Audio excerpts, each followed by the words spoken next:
Hi hello నమస్తే welcome to Telugu capital TV. నేను మీ రమ్య. ఈ రోజు మనతో పాటు ఉన్నారు ప్రముఖ హైకోర్టు అడ్వకేట్ శ్వేత గారు. మేడం నమస్తే. నమస్తే మేడం, మామూలుగా డిజిటల్ అరెస్ట్ అనేది ఎక్కువగా సాగుతుంది. దాంట్లో పాటు ఇప్పుడు ఎవరైనా పల్లెటూరులో ఉన్నవారు కానీ లేకపోతే ఎక్కువ నాలెడ్జ్ లేని వాళ్ళు డిజిటల్ అరెస్ట్ కి గురయ్యారంటే ఓకే, కానీ చాలా ఇన్ఫ్లుయెన్స్డ్ పీపుల్ ఉన్న వాళ్ళు కూడా డిజిటల్ అరెస్ట్ కి ఎక్కువగా గురవుతున్నారు. అసలు ఎందుకంటారు?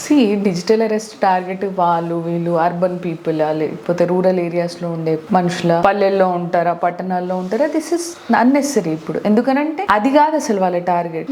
ఒక మనిషి వీక్నెస్, వాళ్ళ భయము, వాళ్ళ ఎమోషన్, ఇవి వాళ్ళ టార్గెట్స్. ఓకే, ఇప్పుడు మీరు అంటున్నారు చదువు లేని వాళ్ళే కాదు చదువుకున్న వాళ్ళు కూడా మీరు డిజిటల్ అరెస్ట్ బారిన పడుతున్నారు అని అంటున్నారు. Latest I take one example. నిన్ననే హైదరాబాద్ లో బంజారాహిల్స్ లో జరిగింది. ఓకే, ఆయన పేరు పెద్ద ఆయన రఘునందన్ రెడ్డి అని. Okay, he's 80 years old. 80 ఏళ్ళున్న ఒక వ్యక్తి ఆయన. ఓకే, ఆయనని ఒకళ్ళు అప్రోచ్ అయ్యారు. సార్ మీకు హోమియోపతి మందులు ఇస్తాము ప్రోస్టేట్ క్యాన్సర్ వాటికి, మా ఫాదర్ కి నయం అయిపోయింది, ఒక 40,000 లో మేము ఆయుర్వేదిక్ మూలికలు ఆయనకి కొనుక్కొచ్చి ఇచ్చి ఆ కషాయమో ఏదో తాగితే ఆయనకి నయమైంది అనేసరికి ఈయన ఏమనుకున్నారంటే రఘునందన్ రెడ్డి కూడా మనం కూడా తీసుకుంటే నాకు నయం అయిపోతుందా అనుకున్నారో, మరి ఆయనకి ఏ డిసీజ్ ఉందో మనకు తెలియదు. మొత్తానికి వాళ్ళు అప్రోచ్ అయ్యారు. ఈయన సరే అని ఒక 1 lakh వరకు క్యాష్ ఇచ్చాడు, మిగతా అది చెక్ రూపంలో ఇస్తాను అని. ఈ మందులు ఎక్కడ దొరుకుతాయంటే పలానా చోట దొరుకుతాయి అని అంటే అక్కడికి వెళ్ళడం జరిగింది.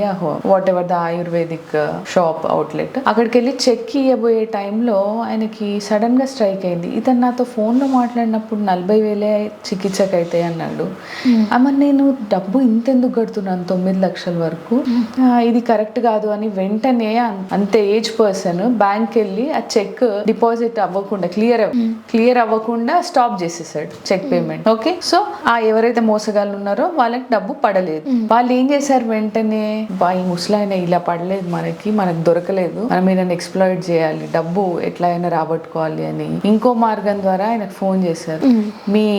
మీ పైన ఈడీ కంప్లైంట్ వచ్చింది, మీ ఆస్తుల్ని అటాక్ చేస్తాము, మిమ్మల్ని ఇప్పుడు డిజిటల్ అరెస్ట్ చేస్తున్నాము అని ఆయన్ని 1 గంట 2 గంటలు కదా అలా 5-6 గంటలు ఇబ్బంది పెట్టారు. లాస్ట్ కి ఆయన ఇది ఎవరైతే అక్కడ ఆయుర్వేదిక్ షాప్ లో నేను కొనకుండా సడన్ గా ఇంటికి తిరిగి వచ్చి ఇది మోసం అని తెలుసుకొని చెక్ క్లియర్ అవ్వకుండా చేశాను, వాళ్ళే వీళ్ళకి కూడా ఇన్ఫర్మేషన్ ఇచ్చి ఇదొక నాటకం చేస్తున్నారు అని నేను వెంటనే వెళ్ళి పోలీసులకు ఫిర్యాదు చేయడం జరిగింది. ఓకే, అంటే ఏదైతే ఆ టెన్షన్ ని భయాన్ని ఇప్పుడు డిజిటల్ అరెస్ట్ లో భాగంగా ఆయన పోలీస్ ఆఫీసర్ 5 గంటల వరకు గెరావ్ చేశాడు పక్కకు జరగకుండా. సడన్ గా ఆయనకు స్ట్రైక్ అయింది, వాళ్ళే వీళ్ళు ఇచ్చారు, వీళ్ళు కూడా మోసగాళ్ళే, అసలు నా ఆస్తులు ఈడీ అటాచ్ చేయడం ఏంటి, మనీ లాండరింగ్ కేసు నా పైన ఉండడం ఏంటి, ఇవన్నీ ఆలోచించి ఆయన వెళ్ళి పోలీస్ స్టేషన్ లో ఫిర్యాదు చేయడం జరిగింది. ఓకే, ఇది నిజంగానే జరిగింది. 1 లక్షల్లో ఫాలోవర్స్ ఉన్న ఇన్ఫ్లుయెన్సర్ పెద్ద బాలీవుడ్ సెలబ్రిటీస్ కి మేకప్ మేకప్ వేయడము, ఆ ట్యూటోరియల్స్ నిర్వహించడము, ఇలాంటి పనులు చేస్తారు. ఆయనని 4 రోజులు డిజిటల్ అరెస్ట్ చేశారు. ఇలా ఏం చేస్తారు అని అంటే పోలీసు మీరు మాకు కనిపించేలాగా ఉండాలి, ఇంత డబ్బు 2 గంటల్లో మీరు పే చేయాలి, ఎందుకంటే మీ దగ్గర నుంచి వెళ్ళిన పార్సల్లో నార్కోటిక్స్ ఇవన్నీ బయటపడ్డాయి, సో మిమ్మల్ని డిజిటల్ అరెస్ట్ చేస్తున్నాము అని అంటే అంత పెద్ద ఇన్ఫ్లుయెన్సర్ అయి ఉండి ఆయన 100 మందిని 1000 మందిని లక్షల్లో ఇన్ఫ్లుయెన్స్ చేసే మనిషి భయపడిపోయి 4 days వాళ్ళ డిజిటల్ అరెస్ట్ లో ఉన్నాడు. వాళ్ళ పిఏకి గానీ వాళ్ళ పేరెంట్స్ ని గానీ ఫ్యామిలీ మెంబర్స్ ని ఎవరిని కాంటాక్ట్ చేయనివ్వలేదు. మీరు ఫేస్ ఇవన్నీ కనిపిస్తూ ఉండాలి, ఆ ఫోన్ ఆన్ లోనే ఉండాలి, ఫోన్ ఆఫ్ అయింది అని అంటే మిమ్మల్ని వెంటనే అరెస్ట్ చేస్తాము అని.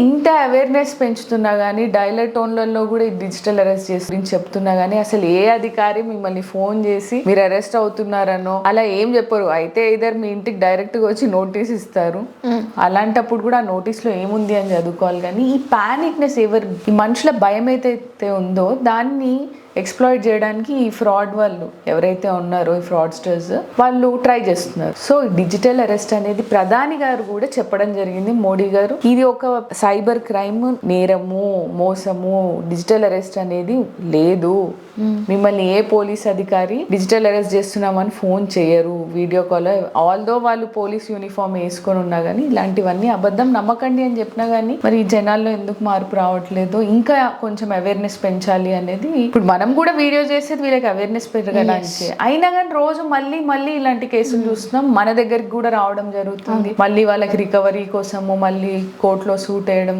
సో ఈ అవేర్నెస్ అనేది చాలా ఇంపార్టెంట్. మీరు ఎవరైనా పోలీస్ ఫోన్ చేయగానే భయపడాల్సిన అవసరం లేదు. అసలు పోలీస్ అంటే ఆ భయం అనేది మీ మనసులోంచి తీసేయండి, సో దట్ డిజిటల్ అరెస్ట్లు తగ్గుతాయి. సో మ్యామ్, మనం కూడా సైబర్ ఫ్రాడ్ గురించి రోజుకో వీడియో చేసినా కానీ రోజుకు మళ్ళీ కేసులు పెరుగుతూనే ఉన్నాయి, మన దగ్గరికి వస్తూనే ఉన్నారు. అండ్ మోడీ గారు కూడా కాలర్ టోన్లో కూడా చెప్తున్నారు, అంత అప్రూవల్ చేశారు. ఏంటి సైబర్ ఫ్రాడ్ జరుగుతున్నాయి, మోసపోకండి అని ఇంత అవేర్నెస్ తెచ్చినా కానీ రోజుకొకరు మోసపోతున్నారు. మోసపోయిన తర్వాత మళ్ళీ బాధపడాల్సిన అవసరమో లేకపోతే ఆత్మహత్య చేసుకోవాల్సిన అవసరమో లేదు. సైబర్ ఫ్రాడ్కి మోసపోతే ఆత్మహత్య చేసుకోవాల్సిన అవసరం లేదు. ఓకేనా, ఒక మంచి అడ్వకేట్ని కన్సల్ట్ అవ్వండి, పోలీస్ కంప్లైంట్ ఇవ్వండి, దాని తర్వాత ఆటోమేటిక్గా రికవర్ అవుతాయి.